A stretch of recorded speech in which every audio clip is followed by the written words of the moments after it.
Buongiorno a tutti gente, di nuovo bentornati.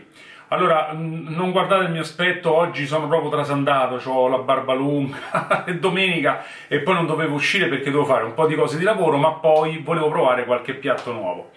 Però quello che vi presento oggi non è nuovo perché il plum cake l'ho già fatto in precedenza, solo che questa volta lo farò al limone. Quindi avremo un dolce molto fresco, molto profumato, ma soprattutto delizioso e sofficissimo. E allora ci guardiamo gli ingredienti e la ricetta. E poi durante il video noterete che ci sarà un errore da parte mia e vi farò vedere quale, ma soltanto durante il video. Ci vediamo dopo.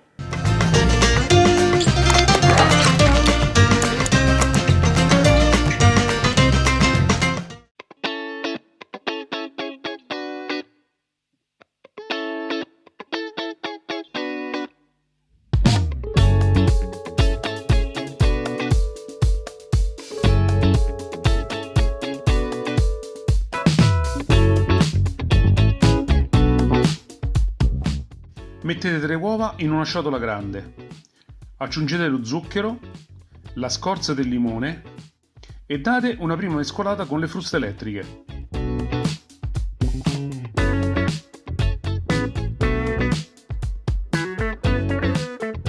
Poi mettete la vaniglia, lo yogurt bianco, riprendete a mescolare e mentre lo fate aggiungete l'olio di semi, il succo di limone e la farina poco per volta.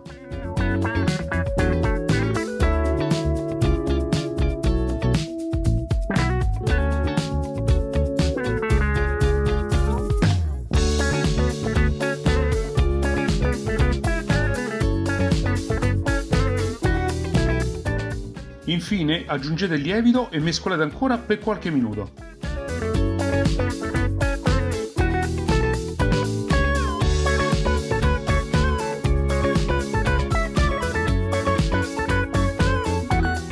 In uno stampo imburrato e infarinato da 25 cm per 11 mettete l'impasto e livellate.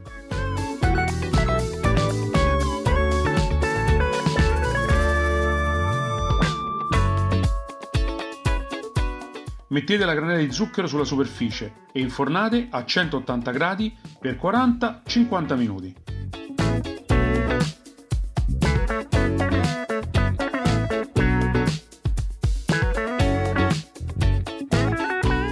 Io vorrei capire, ma che fine hanno fatto gli zuccherini?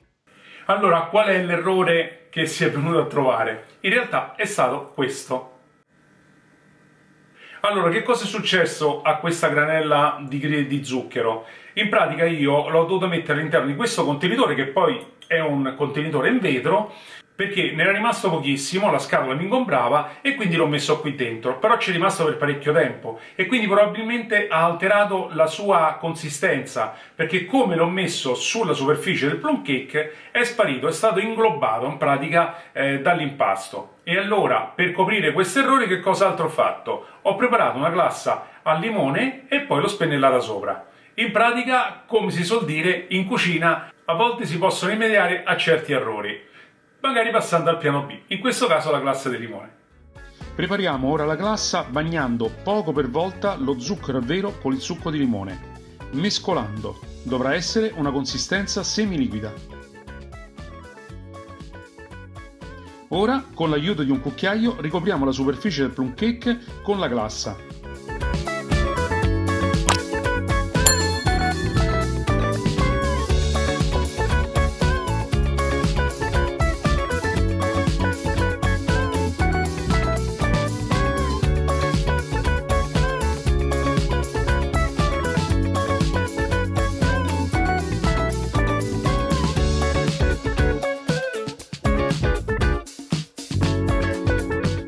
Come vedete, alla prova del taglio il plum cake è sofficissimo.